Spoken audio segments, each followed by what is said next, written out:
croissant. Hello.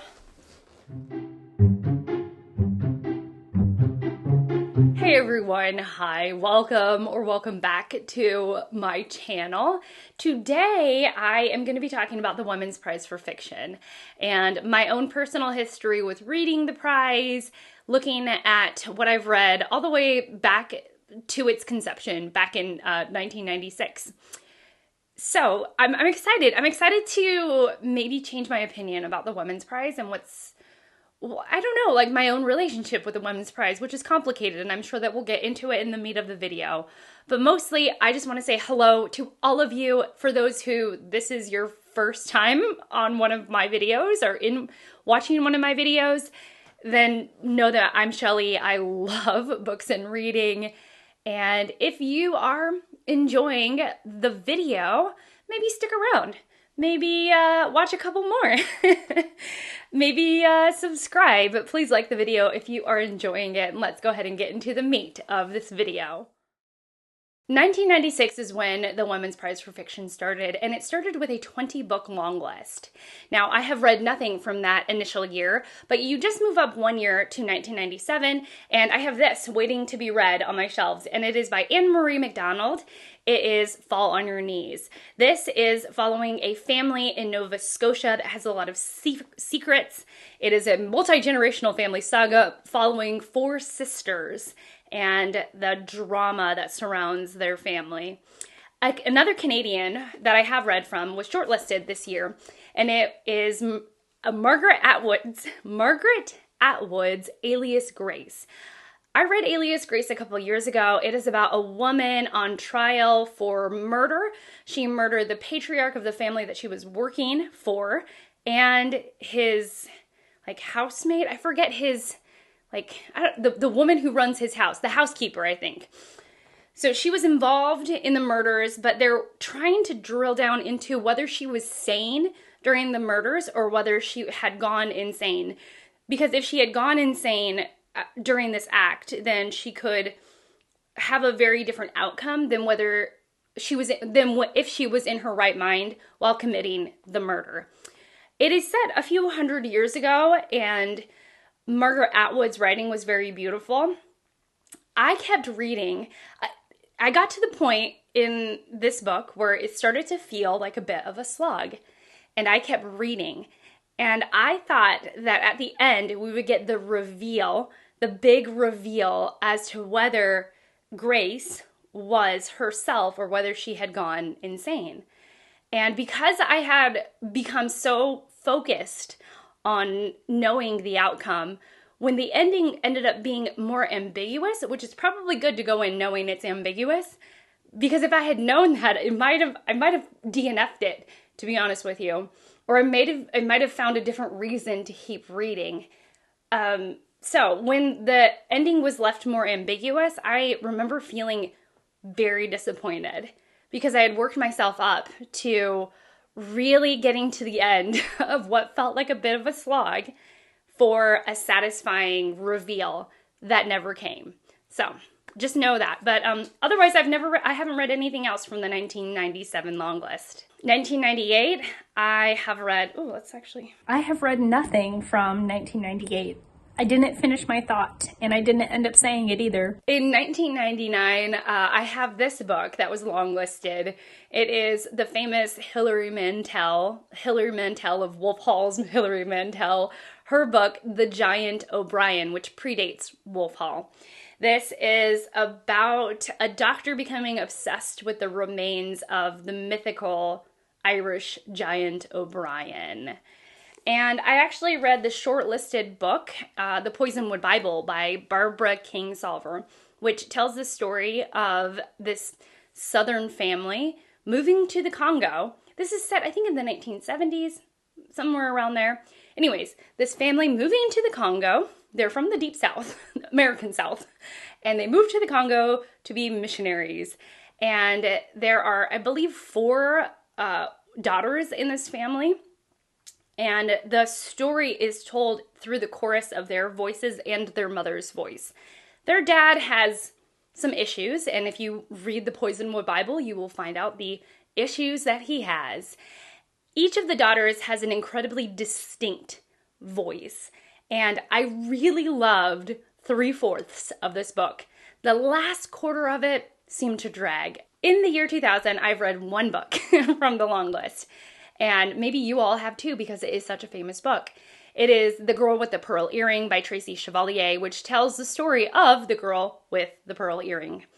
And it's through her perspective, because her family comes from such poor means, she ends up taking a job working within the household of an artist, the artist that ends up painting her portrait. But their relationship is very complicated. It talks about agency, the agency that she has, the not coercing, but the complicated relationship of your boss like wanting something from you. It ended up being really interesting and had some fascinating discussions about art. So the 20-book long list has continued up until 2001. The judges must have decided that they wanted an 18-book long list because it goes from 18 books on the long list, and then the following year in 2002 it goes right back up to 20. So on this 18-book long list, I have read this one, The Last Samurai by Helen DeWitt, which is so fascinating to me that this made the long list for the Women's Prize, because this was a book that actually fell out of print for a little while. It was so underprinted, underpublished, that it actually stopped being produced. And then I believe New Directions picked it up again and started printing it again. But I think this was a difficult book to get one's hands on, which is interesting because even now we see that the Women's Prize honors books from small presses at times. Not their whole long list, but they do focus on some small presses, and they definitely probably did so with Helen DeWitt's first run of this book. So this is the story of Ludo, who is a brilliant young boy. He's a little boy. He's genius, like teaches himself how to read Greek and is obsessed with numbers, highly intelligent. And his mother is a single mother who believes that being bored is worse than death. And so what do you do if you have that life philosophy and you have a child who is an absolute genius? And it tells their story. It is one of the weirdest books I've ever read. The formatting is strange. The story is strange. But I really, really love this book. It was a fascinating read and entertaining through and through, despite how weird it was. I own 2 shortlisted books from the year 2001, one of which is Margaret Atwood's The Blind Assassin, which I don't know much about, but I know that it is, a lot of the readers find a lot of satisfaction of putting the pieces together that Margaret Atwood is sort of laying out for the readers to follow and hoping that you'll get it to click into place. So this is like a big puzzle of a book. And then we also have Hotel World, which I always forget what this is about, but this is by Alice Smith. I thought that Alice Smith was going to be an author that I loved, that I was like going to be in love with. Come to find out, I read the first book in her seasonal quartet, Autumn, and I didn't love it. I thought it was good, but not great. So this is about 5 people, 4 who are living, 3 who are strangers, 2 are sisters, 1 a teenage hotel chambermaid has fallen to her death in a dumbwaiter. And it's about the spirit of this one woman, I think, in the room with all of these other guests. So it sounds fascinating, even if I'm not highly motivated to read it. In 2002, I've read 3 books that were longlisted, and of those 3, 2 of them were shortlisted. The first of them is The Secret Life of Bees by Sue Monk Kidd. I read this so long ago that I have completely forgotten the premise, to be very honest with you. I know I read it, and I don't remember a darn thing about it because I probably read it back in 2002. I also read, or I own Fingersmith. I'll put this down so I can hold this more elegantly.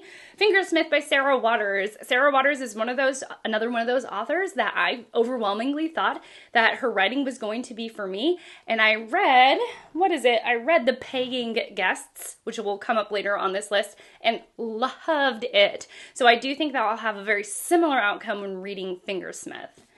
And then I actually also read the winner of this year, which was Bel Canto, but I just watched Encanto for the first time, and so that is on my mind. So I'm like singing, we don't talk about Bruno. I'm singing that all the time. And my sweet students who are in 6th grade are constantly telling me, Miss Swearingen, that song is so dated. And I'm like, but it's not dated in my heart. I just started singing it like a week ago. But anyways, Bel Canto by Anne Patchett, which is about a bougie birthday party that gets overtaken and all of the guests become hostages. And it is about, like, in some ways, Stockholm Syndrome, or like the weirdness of being in a hostage situation that lasts for weeks and weeks and weeks. And the relationships that bloom from this weird scenario. It was good, but the ending was awful, and the epilogue was even worse. In 2003, I read one Longlisted book, and it was The Lovely Bones by Alice Sebold. This is about a young woman, she's in her early teens, I think, and she's murdered. And the murder scene was incredibly brutal. I remember the images it conjured for me when reading that book. And after her death, her family, we know what happened to this young woman, but her family does not. And so it is about, in a way, her spirit, her presence, guiding her family towards peace, even years after her death. In 2004, I read one Longlisted book, another pattern. So we have The Time Traveler's Wife by Audrey Neffenegger. This is an interesting discovery because it makes me realize that the Women's Prize has been putting science fiction, speculative fiction, the literary side of speculative science, fantasy type fiction on their list for a very long time. This is nothing new for them, which I really appreciate because it means that, for better or for worse, there's a book for everyone on the list. So, The Time Traveler's Wife follows two characters. They are married, and he is a time traveler, but she is not. And the story is told in this really beautiful symphony of timelines, and the way that their relationship unfolds, it is a really smart book from what I remember. Now, I had a friend read it more recently than I did. I've read this probably 12 years ago, and I just remember really loving it. Now, I might have changed my opinion nowadays. I was such a big-hearted, hopeless romantic, the kind of girl that would swoon at every romantic comedy that ever came out kind of thing. I'm less like that now.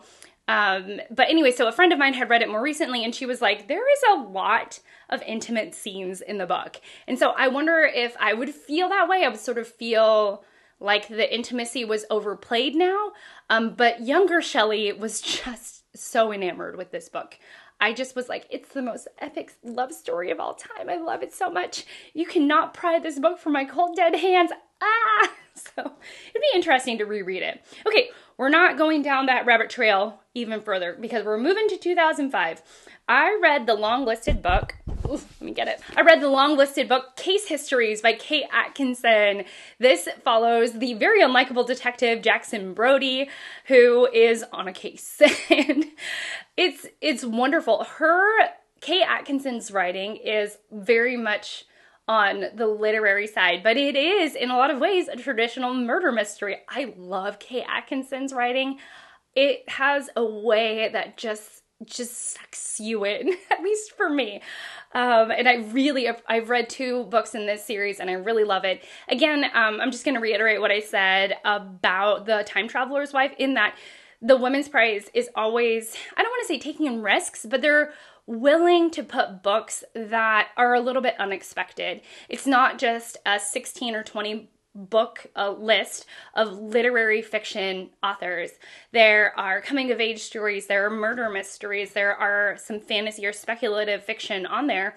And I feel like they do a good job of choosing those works. Actually, I wonder if they're better at choosing the more genrefied books than they are the literary fiction books. Like, I wonder if the genre fiction books are better from this list than the lit fic ones, because they know that they have to make a really, really good choice. Otherwise, people are going to be quite critical. That's just a thought. I don't know if that's true or not. The other book that I read from 2005 was the shortlisted book Old Filth by Jane Gardam, which is, it's told in an incredibly non-linear way. It is about an older man who has his mortal enemy as his neighbor, and yet he and his neighbor are becoming friends, and you learn about their past and about our protagonist's past, things that have brought him to this moment. It's a quieter book than I would have imagined, but I really enjoyed the entire read. I thought it was more full of wisdom than I would have expected from a book like this. In 2006, I have read 2 of the Longlisted books, one of which was shortlisted. The Longlisted book was Gilead by Marilynne Robinson, which, in my honest opinion, should have won, because even having not read any of the other, or only one other book from this long list, because Gilead is one of the wisest, most sensitive, most compassionate, and quiet books I have ever read in my entire life. This is about a preacher writing to his younger son. The preacher's in his later life, and he knows that he's not going to be around forever. And so it's him thinking about his life and imparting wisdom onto this younger person that he cares about. The mistakes that he's made, some of the funny moments he's had. I think for a lot of people, it's too quiet, but the book was just a genius book. It was a genius book. And then I also have read The History of Love by Nicole Krauss, which is, it's fine. It's okay. It is about a man who survived the Holocaust. It's really the story of a manuscript that gets lost and found and has a life of its own. And it's about the manuscript and the man, I think, who wrote it, or the man who lost it. I don't remember. Okay, I read this a long time ago, and I found it on one of those lists, best books of all time. And I just remember being like, that was a weird book, because we're like partly following the life of this manuscript, which goes through many, many different hands.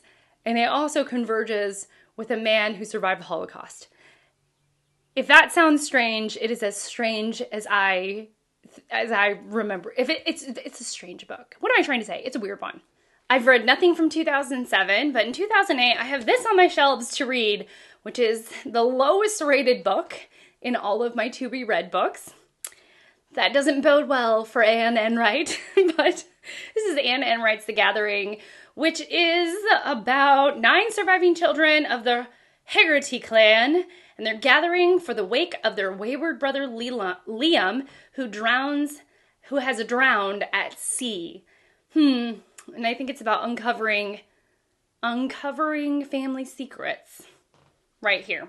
I've read nothing from 2009, and then in 2010, what a year this was. So Longlisted was Barbara Kingsolver's The Lacuna, which I believe is a young man coming of age story in the 1930s on a coastal jungle island, 1930s Mexico City. And it's about his odyssey. Haven't read it yet, but I've enjoyed Barbara Kingsolver. Even if not all of them are mega hits for me, I've enjoyed them. And then the shortlisted book I've read, let me get it. The shortlisted book that I've read, which should have won, is Wolf Hall by Hilary Mantel, one of my favorite books of all time, which tells the brilliant story of Thomas Cromwell, the thug of King Henry VIII. And in this, we see Cromwell's upbringing, how he comes from nothing, and ends up rising in the ranks in King Henry's court. So good. Okay, that should have won, but what actually won that year, I've also read The Help by Catherine Stockett. The Help is a historical fiction book set in the Deep South, and it is about the relationships women have with each other, even though there is a class divide and there is a racial divide. And it's a very well-loved book. I remember liking it, but not loving it. I think that I had read the book near the end of its hype, and so I had just heard so many good things about it that I was going in thinking that the book was going to blow my mind. It was going to be the best thing since sliced bread. It was going to be like, you know, it was going to sprout wings and fly away. That's how high of expectations I had on it. Of course, no book is going to sprout wings and fly away. So when it didn't meet those expectations, I was like, it was fine. So I bet on a reread I would probably like it more, but I'm not really motivated to reread it. I got smart, I moved my coffee. Okay. In 2011, the long-listed book that I own but haven't read yet is A Visit from the Goon Squad by Jennifer Egan. This is supposed to be very playful with its format. Part of the story is told in a slideshow. It's like interconnected, interwoven short stories, that kind of thing. But I haven't read it yet, even though I do think I would quite like it. Maybe I should prioritize it. In 2012, I DNF'd The Night Circus by Erin Morgenstern. I had a first edition copy that was signed, and I ended up unhauling it. I tried that book 2 or 3 times. I could not get into it. I could not get into her writing. And I was like, I don't want to keep looking at it, feeling like I should read it. So I'm gonna unhaul it and hope that it goes to somebody who really, really loves the book, because there are plenty of y'all out there. And then on my shelves, I own The Winner, which was The Song of Achilles by Madeline Miller, which is telling the wonderful love story, which I've not read, but I've heard. It tells a wonderful love story of Achilles and Patroclus, and it's like a retelling of the Iliad, which sounds so fascinating. The Iliad itself by Homer is one of my favorite books of all time. So I should probably get to this. In 2013, I have 4 books from that long list. Longlisted was actually Gillian Flynn's Gone Girl, which had a moment way beyond the Women's Prize long list.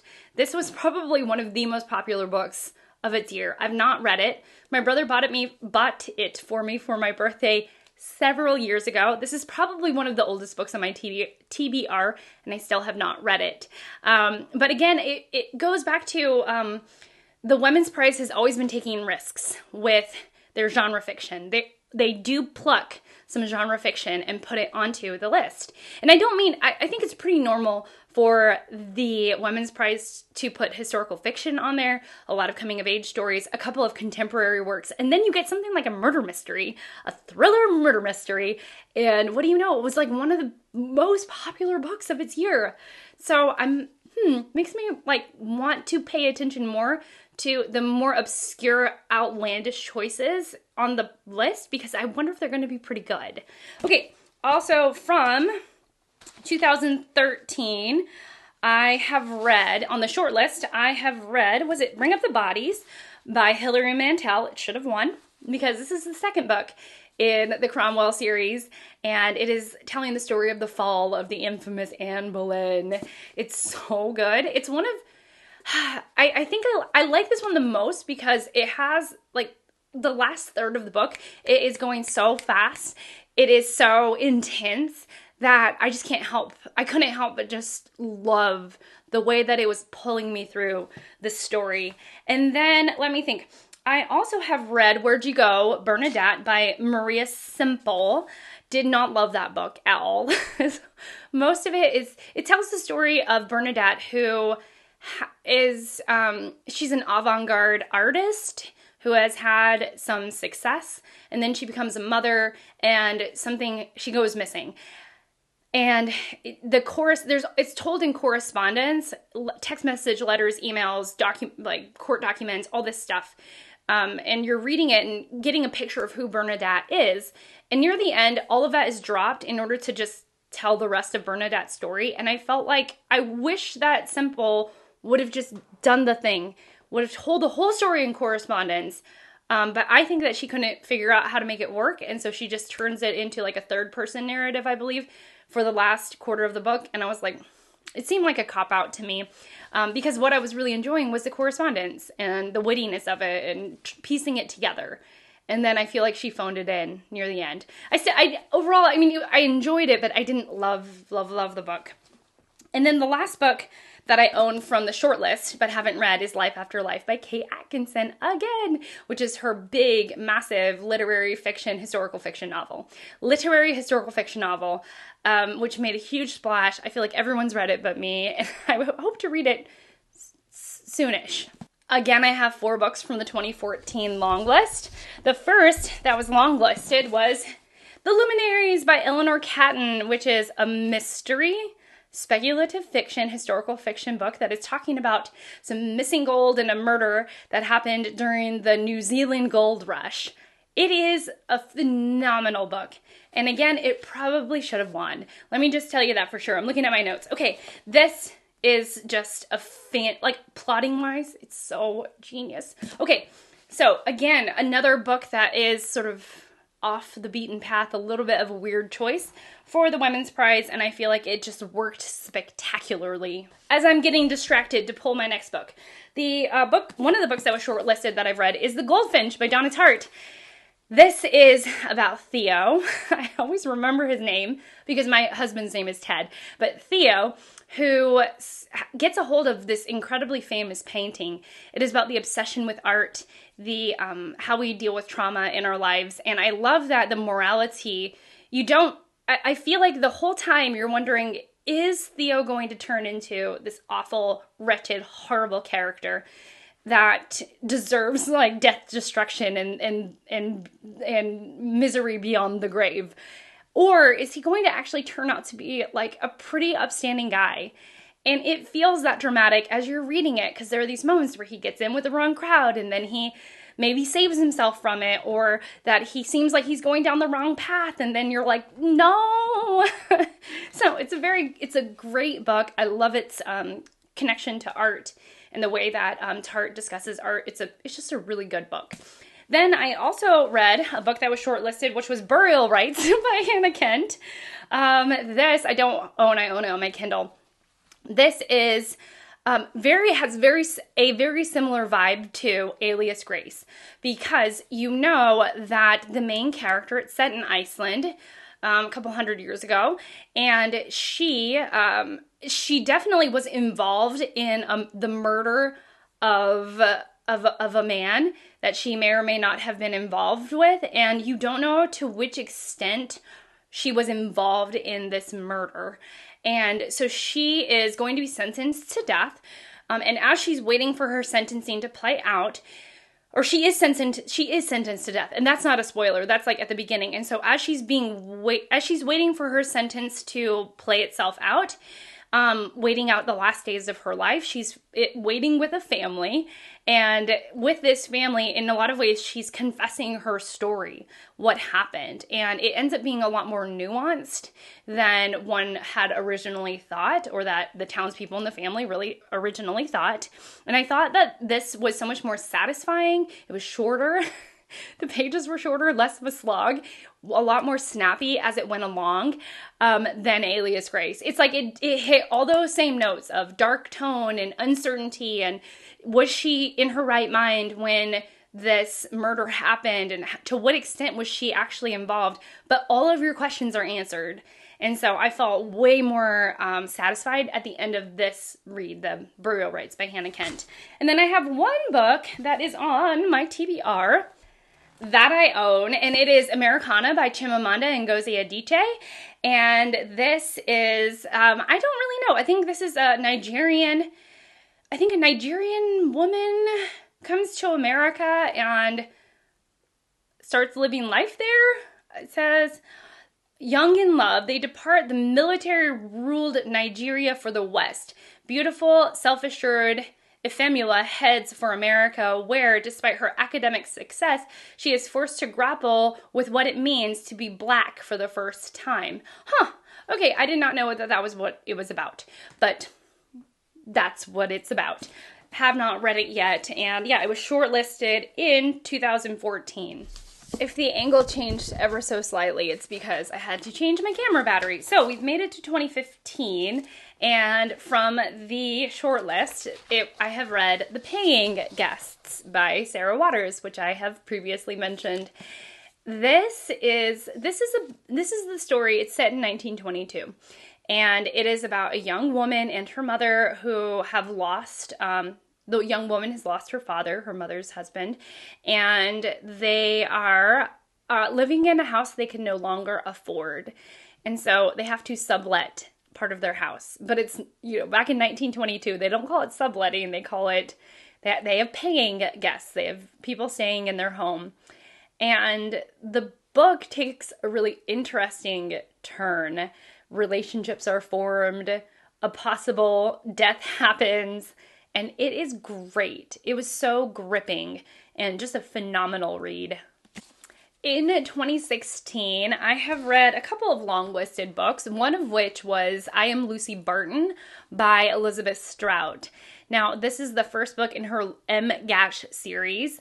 Am-Gash, it's A-M-G-A-S-H, Am-Gash series, wherein she follows the people, but mostly Lucy Barton, who is from a very small town in the U.S. And Lucy Barton wants to be a writer, but she comes from nothing. I think this is called literary cozy. They call it like cozy literary. Some of the themes can be kind of heavy, but ultimately it has a cozy, kind of nothing happens type vibe.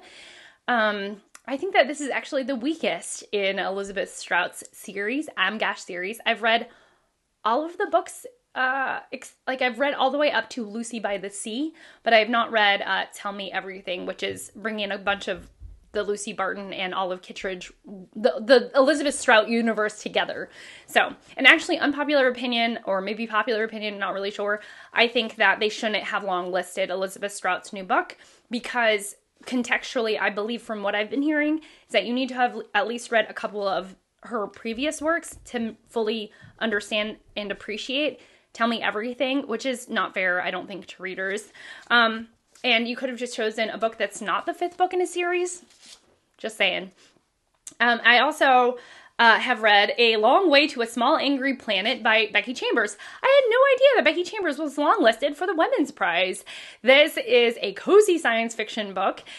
She is more interested in thinking about little thought experiments about gender and identity and the way we relate to one another. It has found family vibes, and so not about science fiction or fantasy. It's not really about that. It's really about the characters and the way that they grow with one another and love one another. It's very sweet. And then a shortlisted book that I read was A Little Life by Hanya Yanagihara, which is, again, one of my favorite books of all time, even though it is traumatic. It's traumatic. I read this, I went in totally blind, not knowing that it was going to be one of the most trauma-filled books I've ever read in my entire life.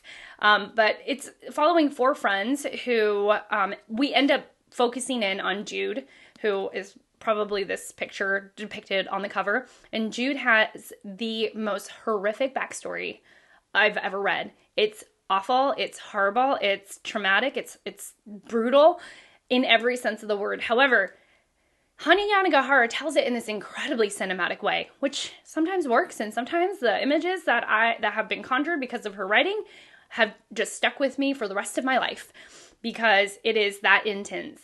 So, but you follow Jude and his life and understand more of who he is and the life that he's led and how just awful that is. So, there's that. And then in 2017, we changed from a 20-book long list to a 16-book long list. And no, did I say 2017? In 2017, that's what happens. We have a 16-book long list. I'm getting all of my numbers mixed up. But anyhow, long-listed was The Lesser Bohemians by Emer McBride, who I want to read from, and I want to read this book, and I want to read A Girl is a Half-Formed Thing, and I want to read everything Emer McBride has ever written, because I'm doing that thing where I think an author is for me, even before I really know if she's for me or not. I don't know anything about this book. I just have heard it's good. Okay, I'm really revealing something about myself there. Books are falling here, there, and everywhere. Okay, so Emer McBride. Okay, in 2018, lots of books. So Longlisted that I've read is Eleanor Oliphant is Completely Fine by Gail Honeyman.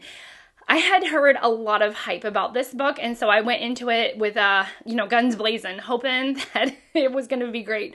And it was just okay to me. Eleanor Oliphant is somebody who definitely acts like she's neurodivergent, or she acts in a way that society finds her strange, and then you sort of realize what it is revealed to you, why she acts the way that she does. I was very disappointed by the reveal. I was like, okay.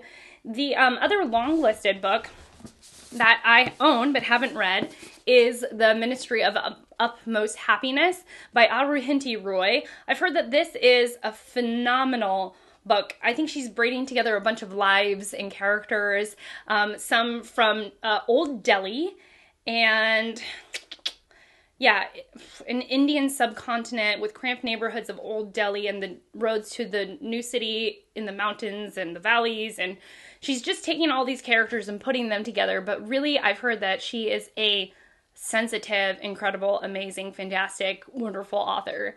If you've read her, let me know, because I have that itching feeling that she is for me. I also watched Arundhati Roy's Booker acceptance speech when she won for a different book, and her speech was so precious. She just almost burst into tears, saying that she'd never expected to win this and that she is thus unprepared, and then sort of thanks people and then scurries off the stage. But it's very heartfelt and very, very sincere. The next book that I have read from this year is The Idiot by Elif Batuman. This is funny because I read this as the first buddy read I had read with my friend Fraser. And he and we used this book to get to know one another and become besties over it because we just enjoyed our conversation with each other so much. But the more I think about it, the more I realize that I think we would have enjoyed each other regardless of the book that we read, but we did bond over this book. So it's kind of difficult for me to separate the book from the experience. And so for that, I am sorry. But this is about the first year, a young woman's first year at an elite university, and just the awkwardness and oddness of being a first-year student at a high-level university and just going through those awkward moments. I would say that it's quietly witty. And then the winner of this year, which is 2018, was Home Fire by Kamala Shamsi, which I've read. This is about siblings, and one of which is very vulnerable to extremism and having those vulnerabilities being played on. And then having the other siblings dealing with the fact that they had a sibling that has become, put themselves in a dangerous situation because of their vulnerabilities. So, it's a good book. It is a retelling of a very famous Greek play, which delighted me to no end. And I liked it. I don't think I loved it, but I liked it. In 2019, I read the long-listed book Normal People by Sally Rooney. I don't get the hype, y'all. I just don't. I don't love Sally Rooney. I think I am the only woman of my age that doesn't absolutely go gaga over her work. Normal People was fine. You're following two young people, I think in the later part of high school, as they're transitioning into college through a couple of years. We follow both of them, and they have an on-again, off-again relationship. It was fine. I mean, I think the thing is like, I could see the formula that she was using, the writing formula of the structure that she was using, and just got tired of it and was just thoroughly unimpressed with her. But again, I think that's a very unpopular opinion. So the next is, especially from women my age, if you are a woman of a certain age and you don't like Sally Rooney, let a girl know so I can feel a little less alone. Shortlisted, I have Circe, which is another Greek retelling by Madeline Miller that I have not read. I also have Milkman by Anna Burns, which I'm currently reading and absolutely loving. An unnamed narrator living through the Troubles in Northern Ireland, and it is phenomenal. I don't know. It is so good. Right now, I'm loving every moment of it. I will update you all at a different time, but wow, this is so good so far. Yeah, and it's okay, I'll tell you a tiny bit more. It's about a woman who's clearly not 18. She's older, looking back at her 18th year where a lot of things happened. And in those events that have happened, she's trying to build context for us, the readers, of what it was like, both politically, personally, emotionally, with her own family, with her neighborhood, with her maybe boyfriend, all of that. She's building this world so that contextually, when we get to the moment, I believe, of climax, we'll understand what it truly meant for her. So, but I'm loving this. This is phenomenal. And then I also read The Silence of the Girls by Pat Barker, which I did have, but don't have anymore. It was fine. It is telling, I think it's about the women of Troy, the Battle of Troy in ancient times. Funnily, I really liked some of there's like moments of exploding rats and stuff. I thought that writing was very lively, but the writing with the characters kind of fell a bit flat. So yeah, so there's that. Okay, so moving on to 2020. Longlisted, I read The Dutch House by Ann Patchett. This is by far my favorite Ann Patchett that I've read. This tells the story of Danny and Maeve. In, I think, like the 1950s, 1960s, their father was a World War II veteran, and they lived in this incredible house. And the house ends up being, they end up moving away from the house, but the house is signifying something else. I really love the depiction of the sibling relationship in this book. To me, it was so beautiful and really moved me. It was an incredibly moving book. So that was Longlisted. Also Longlisted that I've read is Anne Enright's Actress, which is about a woman who has an incredibly complicated relationship with her mother, who was a Shakespearean actress.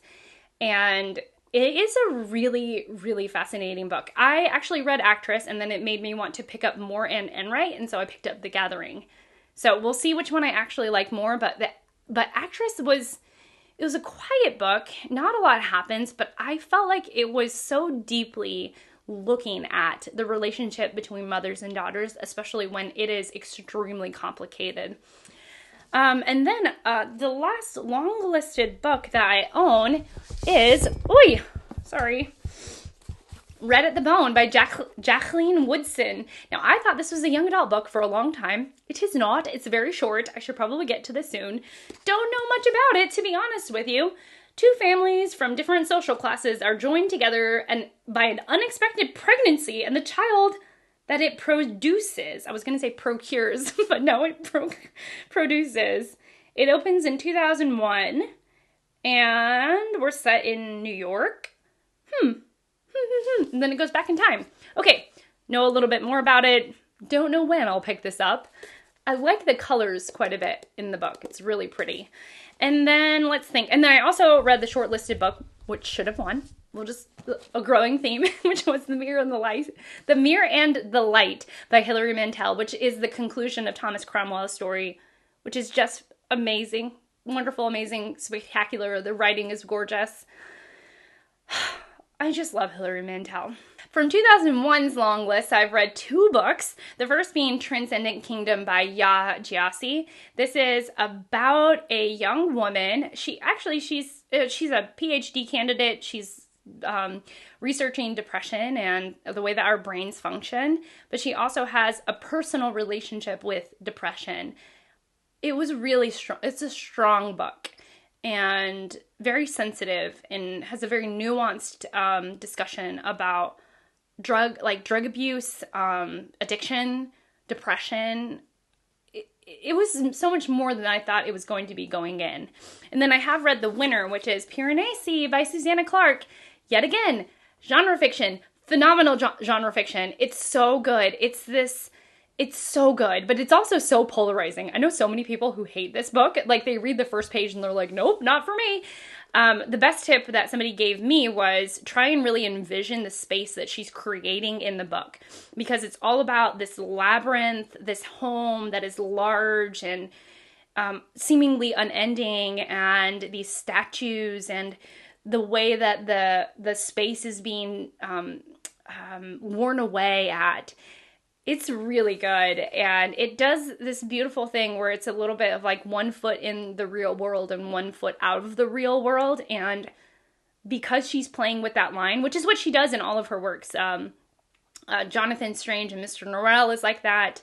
I don't know if her new book, I think her brand new book is like that as well, and which was like a novella short story type thing, and it's just done so well that it's amazing that she's only written 3 things, 2 books and 1 short story, because she just seems like a far more seasoned author than what she has produced. I would think that she's on her like 15th book rather than her 3rd, you know? And then let's think. 2002 was my first year on BookTube, like first full year, where I caught the Women's Prize at the very beginning. And I read a ton of books from 2002. So with the long list, I read This One Sky Day by Leonie Ross. Oh my gosh. This is a fantasy book. Something happens in it that is so bizarro, wild, bonkers, crazy, off the wall, just bizarro that so many people cannot stand. My friend Gemma from Gemma Books, she like could not stand this book. For me, it was so delightful and odd and weird and bizarro that I loved it. And I actually ended up really, really enjoying this book. But it is bizarre. You have to go in knowing that it's very bizarre. Okay, then, so that was the one book that was long listed. I read almost all the shortlisted books. So I read The Bread the Devil Knead by Lisa Allen-Agostini, which is about a Trinidadian woman in a very abusive relationship. And it explores the nuances of why we stay, why women would stay in this kind of relationship. It was one of those books that had my heart in my throat the entire time that I read it. On a more lighter note, I also read The Sentence by Louise Erdrich, which is about a woman who has just gotten out of prison and is working in a bookstore, and we're simultaneously finding out why she went to prison and also just trying to make peace with her past. It's a bizarro book as well. There was a couple of bizarro books on here. I quite liked it. It was my first Louise Erdrich, and it did not turn me off to her as an author. I really enjoyed it. There was also Great Circle by Maggie Shipstead, which was a half good, half not so good book. Oh, I just noticed This One Sky Day is a bizarro book that also worked for me. I should go back and just read all the bizarro books, all the weird books that the Women's Prize has chosen. Like, go through and read it, and I'm like, if that sounds weird, I want to read it. Okay, Great Circle. Let's get back to Great Circle by Maggie Shipstead. I read this. This is part historical fiction where we are following a female pilot. She's breaking into the industry. She's like one of the first female pilots. She wants to circumnavigate the globe, and it's about her story. But then, and her, I mean, she's a strong feminist character, trailblazer kind of thing. But then it also has this present day timeline about this actress, and she was so petulant and annoying. I wanted to literally reach inside the book and slap her across the face and say, get over yourself. But couldn't do that, so I just had to suffer while reading those parts. Didn't like that part at all. I think it would have been just a stronger historical fiction book with no present day timeline. We also have The Island of Missing Trees by Elif Shafak, which was not great. There is a perspective from the tree, which everybody hated, but I kind of liked. But then they also had this like kind of like Romeo and Juliet vibe going on with a couple who were trying to figure out what happened. So you have like this past timeline of our Romeo and Juliet characters, and then you have this present timeline of people trying to figure out what happened to the Romeo and Juliet characters, and then you have the perspective from the tree, and it was all kind of messy and not very satisfying. And then I have, but have not read, The Winner, which is the Book of Form and Emptiness, which is about, I think, mental health and dealing with mental struggles. And it's also, I think, being critical of the health system, mental health system, and needing help but not being able to access it, that kind of thing. So yeah, lots and lots. Let's see, shortlisted 1, 2, 3, 4, 5. So 5 out of the 6, 1 of which I own, 4 of which I read of the shortlisted books in 2002. So I think, I just think that I overdid it in 2002. And so in 2003, I was far, far, far less enamored with what was happening. So what happened was that I read The Marriage Portrait by Maggie O'Farrell, and it was good. It was about Lucrezia, who she has this very famous, beautiful portrait of her. We actually have like a duplicate or I don't think it's the original, but in Raleigh, North Carolina, a few hours away, and I've always wanted to see it. But anyways, it's about, she, the main character, is a trailblazer. It's set in, like, I think the 16th century. Anyways, or 17th century? I'm not really sure. But she is, she is forced into this marriage. She wants to be more of an individual, and she's like feeling paranoid within this marriage, very stuck within this marriage, and it's about the portrait that is painted of her. It was good. It was good. I think I really want to read Hamnet, which is Maggie O'Farrell's big historical fiction book about Shakespeare's family, but and I think I'll really love that. The marriage portrait was strong, but not my favorite. And then I was also gifted Black Butterflies by Priscilla Morris, which is set in Sarajevo, spring 1992. Nationalist gangs erect barricades and split the city into certain divisions, and it's about an artist and teacher who sends her family away while she remains. So that's what this is about. Haven't read this. This was shortlisted. Both of those books were shortlisted, The Marriage Portrait and now Black Butterflies. And then I did read the winner. The winner was Demon Copperhead by Barbara Kingsolver, which is my favorite of the two Kingsolvers that I've read. This is about Demon who's growing, well, his nickname is Demon. But anyways, he's growing up it's set in like the 1980s, I think, in a poor Appalachian town in the U.S., and he has incredibly difficult life circumstances, and I just loved it. The thing is that this can be kind of a polarizing book, because if you don't buy into the teenage boy language that Barbara Kingsolver creates for Demon, then this is not going to work for you. Like, so many people, their critique is like, I can't get into it, sounds fake, sounds stupid, like, no, not at all. Like, no. This is not how teenage boys talk, blah, blah, blah. For me, it really worked. I thought it was fun. I thought it was enjoyable. I was like, you remind me of someone I've once known in my life or in a past life. And I just couldn't help but root for Demon. And then in 2024, I read one book from the long list, and I read it right away, and it just turned me off to the whole long list. And it was Ordinary Human Failings by Megan Nolan, which is about a murder that happens in a village, and the people that are suspected have immigrated there from a different country, I think from Ireland, and the murder is set in England, I think. I might be wrong about that. And it's investigating the murder, and it just ends up not really being about that. It's like, oh, so it's about a murder, so let's turn this into a really good murder mystery. And then it ends up not being about the murder mystery. It ends up being about the family, which ends up being kind of boring. Didn't like this. Was not good to me. Not good at all. But the thing is that here's what's surprising me. Final thoughts, is that there are actually a lot of books that I've really enjoyed from the Women's Prize. And so just because I had one book, like Ordinary Human Failings, which was a wretched book, and I've had more than just that one. That one was not good. I think Alias Grace, not a favorite. Didn't love that. I've had a handful of books that were not good. But overall, the books that I've read that the Women's Prize has honored, I've really loved. So me going around with a bad attitude about the Women's Prize is really not a great representation of how it's actually played out in my own reading life. A lot of these books have made it to my best of.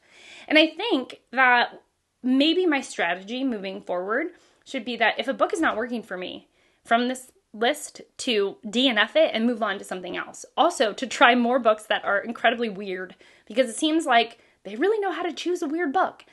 I really wonder if they're like, if we're going to choose a weird one, it needs to be really good, and that weird book ends up being really good. And that genre fiction, something else. So I, it's given me a different way of thinking about these prizes. I've sort of gone around for maybe the last 6 months to a year, maybe even a year and a half, where I'm like, nah, don't really like these prize books. And then I actually look back and I'm like, oh yeah, they were actually not that bad. They were actually pretty good. Actually, some of them are my favorite books of all time, like the Wolf Hall series. And some of them are just fantastic, like The Paying Guests. So I really need to get my head screwed on straight and be a little more open to this prize. I just think that I need to be careful about my choices. So yeah, thanks so much for hanging out with me. I know this was a long one. I hope you enjoyed it. I really do. and I hope to see you all in my next one. Bye!